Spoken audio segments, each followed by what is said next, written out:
ఇలా చాలా సాంకేతికపరమైన అంశాలు చాలా ఉన్నాయి. ఇక్కడ ఈ రూపొందించిన అని చెప్పే ప్రొఫెసర్ నేను అభినందిస్తా. చేయాలి అనేది అంటారు ఎవరైనా.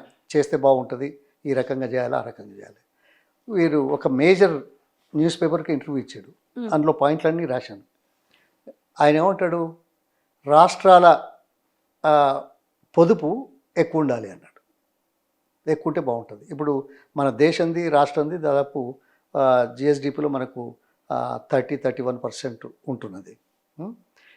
ఇంతకంటే ఎక్కువ ఉండాలి అంటున్నాడు. ఎక్కువ ఉండాలి అన్నప్పుడు 50% పైచలకు ఉండాలి అంటాడు. ఇది సాధ్యమవుతుందా? ఎక్కడన్నా అయిందా? ప్రపంచంలో హయ్యెస్ట్ సేవింగ్స్ రేటు ఏ దేశంలో ఉందో తెలియదా? అన్నీ లిస్ట్ ఉన్నాయి, అన్నీ ఉన్నాయి. మరి ఆ హయ్యెస్ట్ రేట్ సేవింగ్స్ ఉన్న కంట్రీస్ ఏవైతున్నాయో చిన్నవి కావచ్చు, మరి వాళ్ళ జిఎస్డిపి పెరిగిందా? ఈ రకంగా పెరగలేదే. ఇప్పుడు చైనా ఉంది, చైనాది మ్యాక్సిమం 43%, ఇప్పుడు తగ్గుతూ ఉన్నది. 43% అయినా చైనా కానీ దేశంలో ప్రపంచంలో ఇప్పటి వరకు అత్యధిక వృద్ధి సాధించిన 10 దేశాలు ఏది కూడా 2 కంటే ఎక్కువ లేదు.